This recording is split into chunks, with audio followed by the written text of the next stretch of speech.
Hello and welcome to Prairie Pulse. Coming up a little bit later in the show, we'll meet the winner of the Poetry Out Loud contest in North Dakota.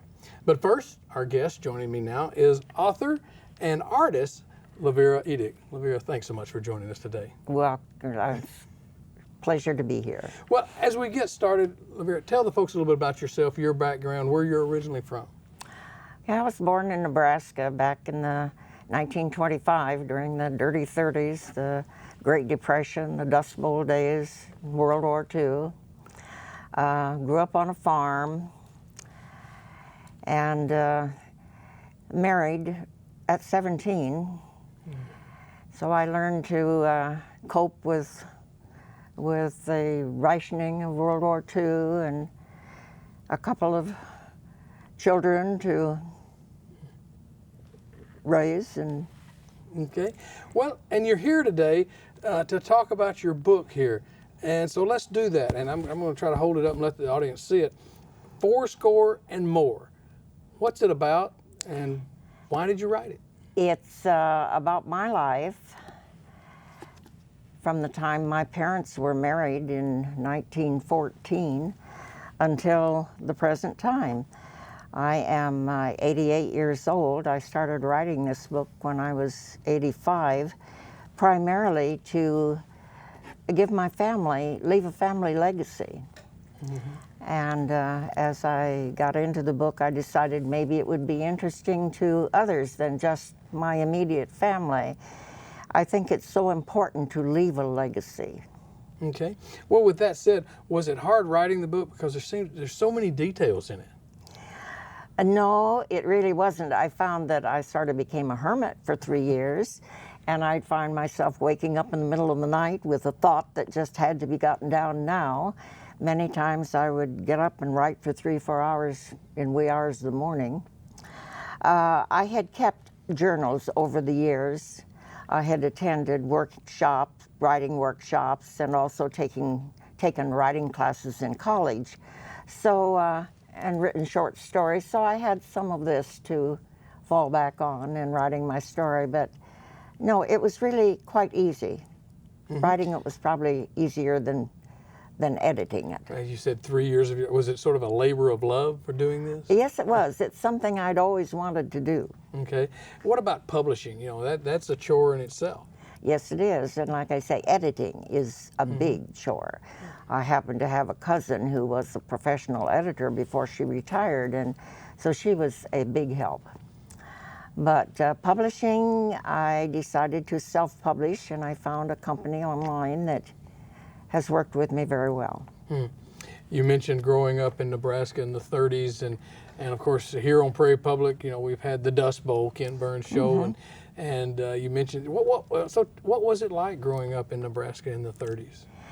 Well, you know, people often talk about the good times during the bad times. And in spite of the fact that there wasn't much money, in looking back, there was a lot of love and a lot of family togetherness. Our PTA meetings were one of the main ways of entertainment. And you don't know what chivarees are now, but chivarees were common back then. And I look back and think of my childhood as a very happy childhood. My father was raised as a Quaker, and early in life he taught me, well, part of this is on the cover of my book. As a child, I adopted the faith of my Quaker-raised father. I remember his words to me: God has a plan for each of us. He helps those who help themselves. And another time when I lost at a game of cards, he corrected me. In fact, got the razor strap. I don't remember that he used it or that it hurt, but I remember the words he said. He said, "Lavera May, you have to learn to be a good loser as well as a good winner, because you aren't going to win all of life's battles." And those words stuck with me. That's good. Chivalries, you're going to explain what they are for the audience? Chivalry, with a newly married couple, the crowd would gather around their house, probably on the night after the wedding, with pans and making all the noise they could make and getting the couple out of bed. And they expected treats and a party. Okay. Well, we got some people getting married around here. We might try that. Might try. You know, you ended up in California for a few years, maybe. Why did that happen? Okay, my folks lost the farm during the Dust Bowl days, and so we traveled to California on Route 66, much as John Steinbeck portrayed in his book Grapes of Wrath. I went from a small class in Elwood, Nebraska High School of 8 students to a large school in Long Beach, California, and it was quite an experience. One thing I remember is that I noticed the girls in the bathrooms smoking. And that was, of course, not something we did in the Midwest. But I found out that what they were smoking was pot. In the 1938, 39? That's Right. the years you're talking about. That's right. And then I found out later that pot was a leaf of the marijuana plant. Wow. I was going to ask you what it was like in California, but outside of what you just told us, is there any other stories of going from Nebraska to California? Well, my dad couldn't find work, and so I helped out by babysitting, and my mother did housework. I remember I had to walk quite a ways to catch a bus to go to school, and one day, I thought he was an elderly man, asked me to come in his house and he would show me some pictures that he had taken of the ocean. And when I think now, I went in that house with not any fear or very naive, but if my granddaughter would do that today, I would panic. But he did give me several 8x10 pictures of the ocean waves coming in, and I still have them. Well, okay. Now, I understand here, can you talk about managing a trucking business? Okay, we started, this was when I had one little girl and another one on the way. And my husband was making 25 cents an hour, not enough to pay the grocery bills and the rent. And so we bought a truck, and I started our business by writing letters to elevators and general stores in the Sandhill area of Nebraska. And later we ended up with 3 straight jobs and a semi in the trucking business. But one thing I remember in particular, I was after I learned to drive a car. I didn't know how to drive a car when we first started the business, but I learned how, and then I could travel out into the Sandhills and talk to the ranchers. I walked into an elevator in Elm Creek, Nebraska. I remember the man's name was Mr. Beers, and I said, "My name is Lavera Miles. I represent Morton Salt Company. How's your salt supply today?" He stopped and looked at me, and he said, "Now I've seen everything." I had one little girl on a harness. I was pregnant, and I had another little girl by my hand that I was taking care of. And so, yeah, now he's seen everything. A woman out in the business with children. In 1940. In 1940. Or not early 1940s. I was going to say, it was a little bit later than that, wasn't it? Yeah, right. Sure. Well, so what brought you to Bismarck, and when did you land in Bismarck? Okay, after the trucking business actually failed, I went to work for Stanley Home Products. And I was transferred to Bismarck, North Dakota as a branch manager for Stanley in 1957. And maybe there's one little bit from my book that I'd like to read. Sure, that'd be great. Stanley was founded by Mr. Frank Stanley Beveridge, and Stanley Home Products was the beginning of the party plans. But he encouraged each of his employees to read this poem, prayer, I should say, before they begin their day's work, and I'd like to read it to you. O Lord, grant me that each one who has to do with me today may be the happier for it. Let it be given me each hour today what I shall say, and grant me the wisdom of a loving heart that I may say the right thing rightly. Help me to enter into the mind of everyone who talks with me, and keep me alive to the feeling of each one present. Give me a quick eye for little kindnesses, that I may be ready in doing them and gracious in receiving them. Give me a quick perception of the feelings and needs of others, and make me eager-hearted in helping them.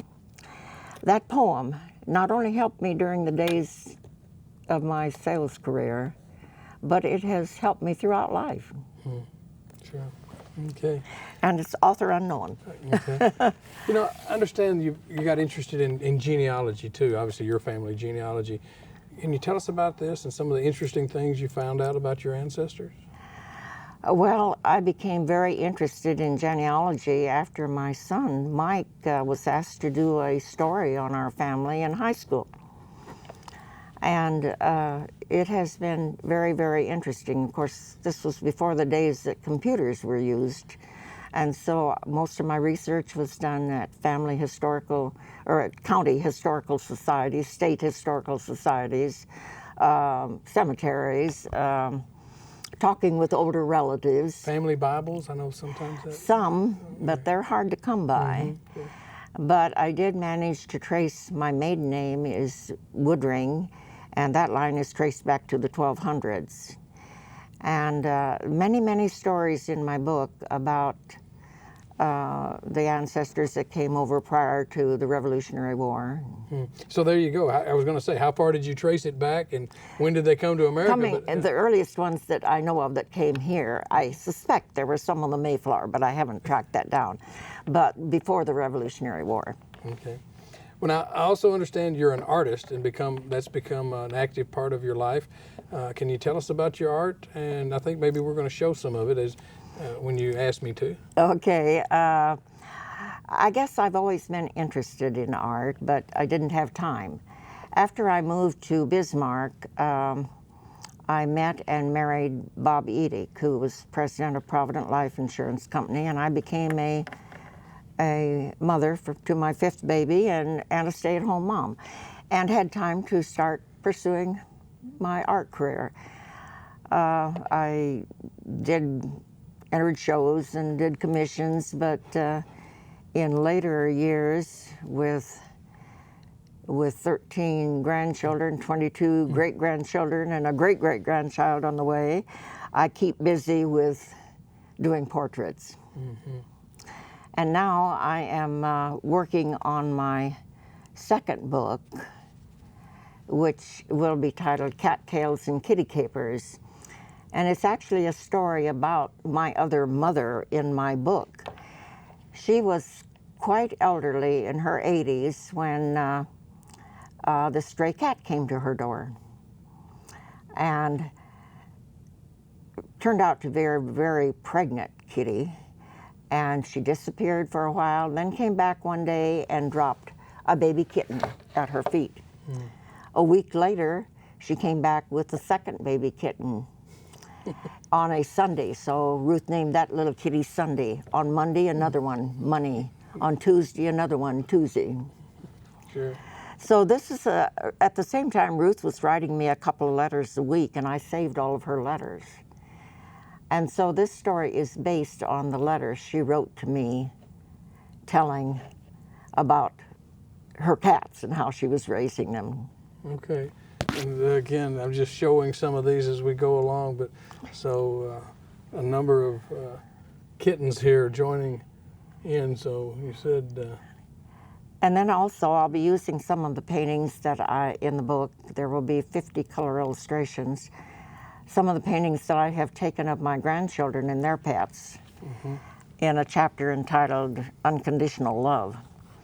The main purpose of this book, in my thinking, is to let people know how much pets can influence the happiness and longevity of their lives as they become older in the winter seasons of their life. Now this, of course, the first one we showed, I think you said was you plan to be the cover of the book. Yes.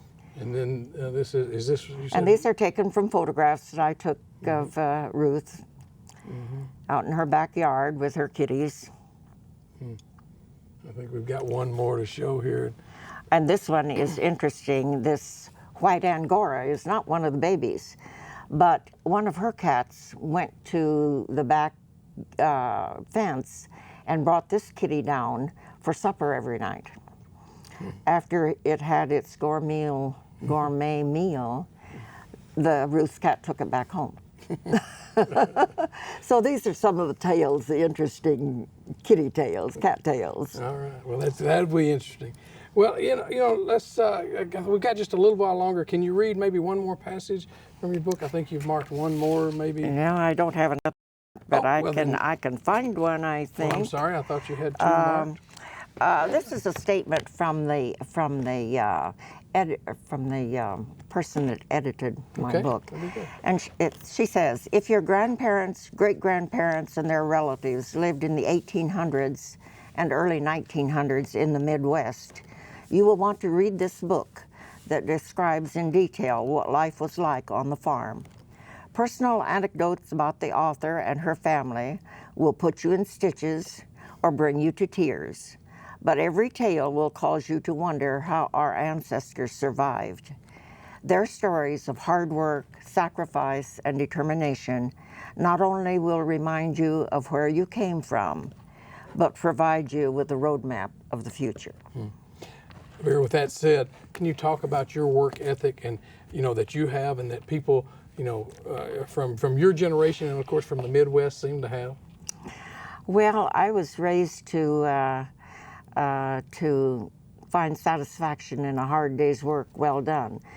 My mother was taught me that if you're going to do something, do it well.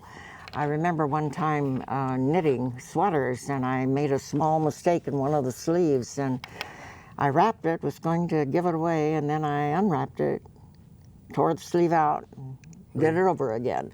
So I think in particular, people from the Midwest do have good work ethics. They were taught that. What has been the reaction to the book thus far? Very good. I've had people who don't know me call and thank me for writing it. I don't know why. I should have asked them. One lady read it and called me and said she'd baked a birthday cake for me. Would I come over and have cake with her on my birthday?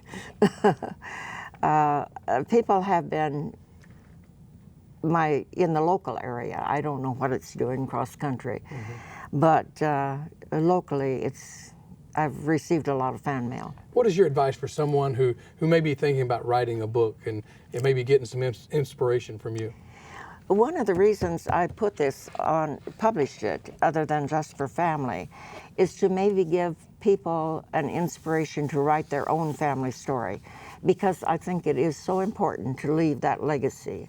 I think it's more important than leaving a legacy of money. If people want more information about you or your book, where's the best place they can go, or how can they get the book? Okay, the book is available in the bookstore, Barnes & Noble at Bismarck. It's also available online at Amazon or through the Trafford Publishing Company. And if you want to call me, my cell phone is laveriedic@yahoo.com. My phone number is 701-258-1565. Vera, thanks so much for joining us today. It was a pleasure. Best of luck to you. Okay. Stay tuned for more.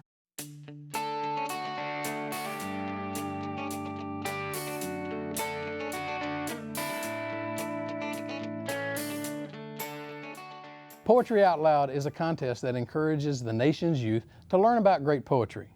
This program helps students master public speaking skills, build self-confidence, and learn about their literary heritage. Janessa Hensrud of Northwood High School was North Dakota's 2013 State Poetry Out Loud champion.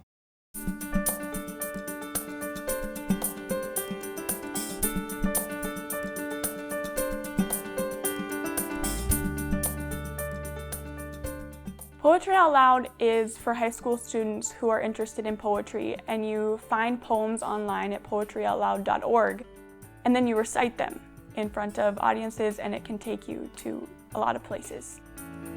First, it was an assignment in English class, and then I won for my class, and then I did it in front of the whole school in the gym, and then there they announced who was going to state from our school. And so then at state, I won first place and was informed that I would be going to Washington, D.C. Nationals, I was pretty nervous throughout most of it, but I made a lot of new friends and it was a great experience. It was great to watch the talents that everybody else can have and that I am equal to them in some way. I chose my poems by going onto the website and then just clicking a random letter and saying, my poem's gonna be this letter. But then pretty soon I was like, no, I don't like any of these poems. So pretty much I went through the whole alphabet of poems. It was a long process. You have to have 3 poems, and then one of them has to be pre-20th century and 20 lines or fewer. The rules for performance is you stand straight and you can either have your hands in front of you or at your sides. And you speak loudly and you'll get a good score if you look confident in your poems.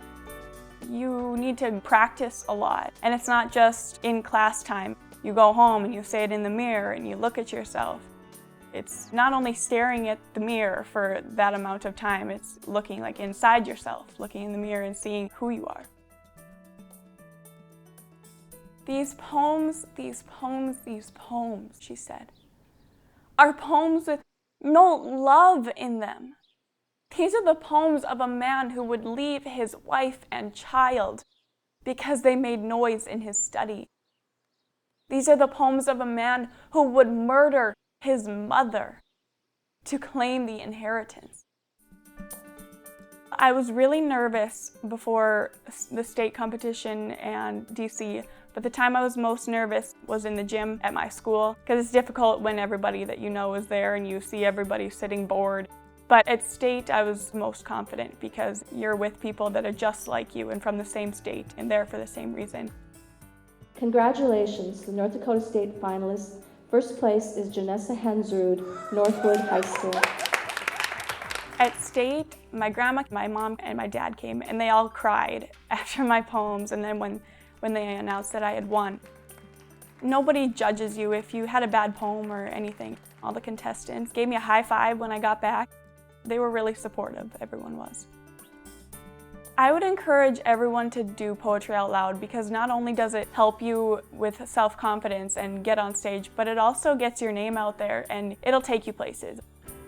I'm very glad that I did Poetry Out Loud. It was tough and a lot of work, but personally I feel like it made me a better person because I'm more confident and I feel like it's helped me grow as a person. This is not fantasy. This is our life. We are the characters who have invaded the moon, who cannot stop their computers. We are the gods who can unmake the world in 7 days. Both hands are stopped at noon. We are beginning to live forever in lightweight aluminum bodies with numbers stamped on our backs. We dial our words like Muzak. We hear each other through water. My opinion of poetry before I started this whole process was, it's too difficult and I don't want to read it. It's just a short little piece of words. But now, after Poetry Out Loud, I read poetry and I can go and find something, and if I look hard enough, I can find something about myself in this poem. That's what poetry is, it's beautiful. And finding something that has a new beauty to it is one of the best feelings in the world. When You Are Old is by William Butler Yeats. And I picked that one because anyone can relate to what he's talking about, especially in high school. Pretty much the whole poem is about, I love someone who doesn't love me back, and so you can kind of relate to, you care for someone who doesn't care for you the same way. We are at the Northwood Museum, and I picked this location for When You Are Old because when you're in love with someone, you have a lot of memories and things that you can remember, and that's just like a museum. When You Are Old by William Butler Yeats. When you are old and gray and full of sleep and nodding by the fire, take down this book and slowly read and dream of the soft look your eyes had once. and of their shadows deep. How many loved your moments of glad grace and loved your beauty with love, false or true? But one man loved the pilgrim soul in you and loved the sorrows of your changing face. And bending down beside the glowing bars, murmur, a little sadly, how love fled and paced upon the mountains overhead and hid his face amid a crowd of stars.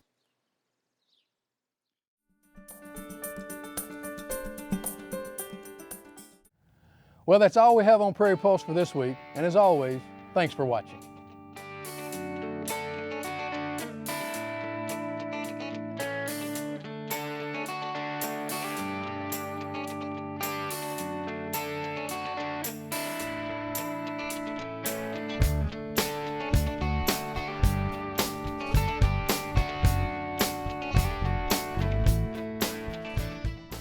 Funded in part by the North Dakota Council on the Arts and by the members of Prairie Public.